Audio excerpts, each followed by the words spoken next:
Salut à tous, le journal du foot de ce jeudi 8 avril.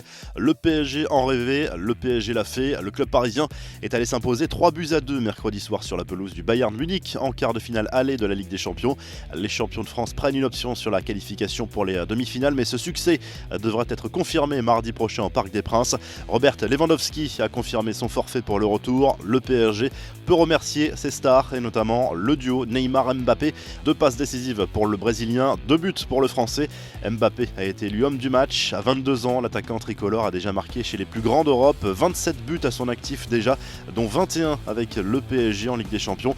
Il peut déjà marquer le football français avec ses 8 buts en C1 lors de cette édition 2020-2021. Kylian Mbappé a déjà égalé le meilleur total d'un joueur tricolore sur une seule saison, codétenu par Wissam Ben Yedder avec le FC Séville et David Trezeguet avec la Juve. Keylor Navas a lui aussi signé une performance de très grande classe. Le gardien du PSG a été énorme, comme face au Barça au tour précédent, avec 10 arrêts à son actif sur les 12 tirs cadrés du Bayern. Après la rencontre, Nasser El Khelaifi s'est dit très fier de son équipe, mais tient toutefois à ne pas s'enflammer en vue du match retour programmé mardi prochain. Dans l'autre match de la soirée, Chelsea a pris une belle option sur le dernier carré en dominant le FC Porto 2-0. Mount et Chilwell ont marqué pour les Blues. Les joueurs de Thomas Tuchel ont encore fait preuve d'une grosse solidité défensive. Après la Ligue des Champions, place à l'Europa League. Les quarts de finale aller se disputent ce jeudi soir. Voici les affiches de la soirée. Manchester United va défier Grenade, Arsenal reçoit le Slavia Prague. Duel très indécis entre l'Ajax et la Roma. Enfin, le Dynamo Zagreb espère poursuivre son magnifique parcours contre Villarreal.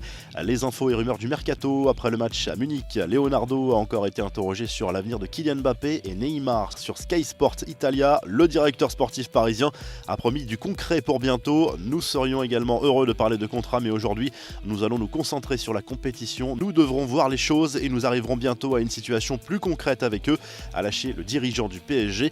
Comme attendu depuis quelques semaines, Manchester City a officialisé la prolongation de Kevin De Bruyne.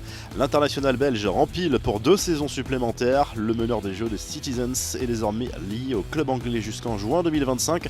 Et du côté de la Juve, Andrea Pirlo peut se faire du souci pour son avenir, alors que le nom de Zidane circule dans les couloirs du Juventus Stadium pour la saison prochaine. Le directeur sportif de la vieille dame n'a pas fermé la porte à une remise en question en fin de saison. Nous sommes capables d'autocritique et cette saison ne déroge pas à la règle. Nous devons nous améliorer comme toujours. Nous ferons cela à la fin de la saison. Nous discuterons avec l'entraîneur, a expliqué Fabio Paratici. Les infos en bref, très mauvaise nouvelle pour l'Atlético Madrid dans la course au titre en Liga. Luis Suarez, meilleur buteur du club cette saison, s'est blessé à la jambe gauche, une blessure musculaire qui devrait l'éloigner des terrains jusqu'à la fin du mois d'avril selon la presse espagnole. Les suites des huitièmes de finale de la Coupe de France avec le déplacement de l'Olympique Lyonnais sur la pelouse du Red Star ce jeudi soir. Mercredi soir, Angers, Toulouse, Montpellier, Canet-en-Roussillon et Rumilly ont validé leur billet pour les quarts de finale. Enfin, l'Inter Milan a présenté un nouveau maillot, son premier avec le nouveau logo présenté récemment. Et le moins que l'on puisse dire est que cette tunique ne manque pas d'originalité avec un patchwork de morceaux jaunes, noirs et bleus. La revue de presse a dégusté glacé, c'est le titre du journal L'Équipe. Ce jeudi, au lendemain de la grosse performance du PSG sur le terrain du Bayern Munich, avec à la clé une option prise sur le dernier carré, Kylian Mbappé fait bien évidemment la une du quotidien sportif. Le club parisien devra confirmer dans une semaine au Parc des Princes. La presse espagnole encense l'attaquant parisien après son doublé sur la pelouse de l'Allianz Arena, à l'image du journal AS qui parle d'un autre festival Mbappé après celui réalisé sur la pelouse du Barça au tour précédent. De son côté, le Mundo Deportivo se penche déjà sur le Classico entre le Real Madrid et le Barça programmé samedi en Liga. Le journal catalan fait un flashback sur les grands moments de Lionel Messi lors de ses confrontations contre le club merengue. L'Argentin a très souvent brillé face au Real et aura à cœur de récidiver ce week-end lors de ce choc décisif dans la course au titre. Et en Italie, la Gazzetta dello Sport revient sur la victoire de l'Inter Milan mercredi soir en Serie A. Un succès 2-1 contre Sassuolo qui permet aux Nerazzurri de s'envoler en tête avec 11 points d'avance sur l'AC Milan désormais.